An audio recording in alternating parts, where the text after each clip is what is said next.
अपराजिता को बचाने के लिए रक्षित को तो आना ही था। फिर जब रक्षित ने देखा अपराजिता को कि वो सही सलामत है, तब कहीं जाकर उसकी जान में जान आई। वरना तो रक्षित को लग रहा था कि अपराजिता कहाँ होगी, किस हाल में होगी। अब यहाँ पर रक्षित और अपराजिता जब साथ में आते हैं ना, तो कॉमेडी वाला फैक्टर जरूर बनता है और इस सीन में भी यही नजर आएगा।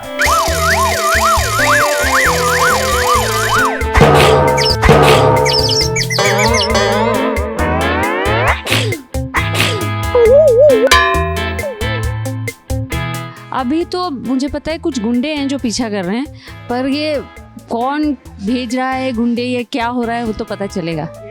नहीं, ये तो शायद वो क्योंकि जिन्होंने रूम में बंद किया उनको ये पता है कि ये लड़की मिसिंग है, और इसलिए वो शायद खबर करना चाहते हैं कि जिस लड़की को आप ढूंढ रहे हैं ये लड़की यहीं है, इसलिए उन्होंने लॉक कर दिया। कैसे एक सीरियस सीन को कॉमेडी में तब्दील किया गया, और जहां पर एक्टर शब्बीर आलूवालिया हो, किसी को कोई कॉमेडी करने की जरूरत नहीं है, उनकी हंसी में ही कुछ छुपा होता है जो समझने वाले समझ जाते हैं। और वैसे भी अभी और प्रज्ञा की कुमकुम भाग्य वाली कॉमेडी तो बहुत फेमस है। इस सीरियल में भी कुछ टच देने की कोशिश की गई है, जिसमें राइटर कामयाब भी हुए हैं। ये मेरा हमेशा से ही प्रॉब्लम रहा है कि मुझे हंसी आ जाती है, और शब्बीर बहुत फनी है और उनके इम्प्रोवाइजेशंस हिलेरियस होते हैं, बट वही आई थिंक जान डाल देता है सीन में।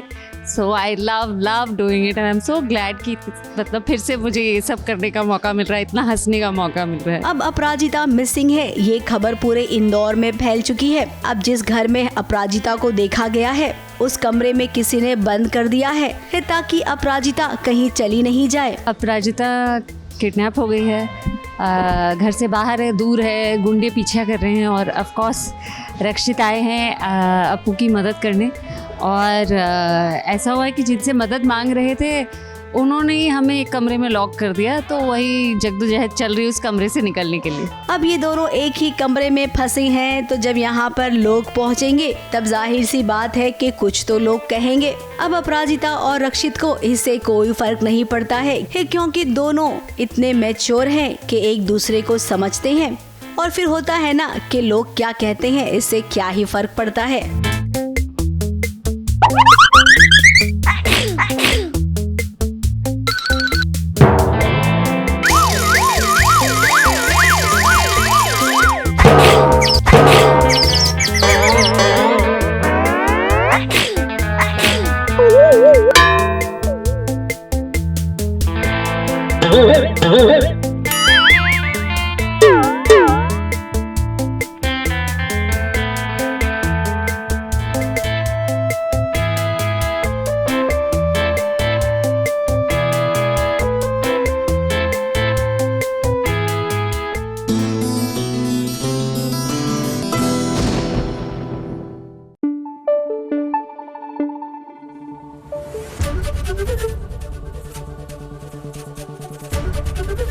एबीपी न्यूज आपको रखे आगे।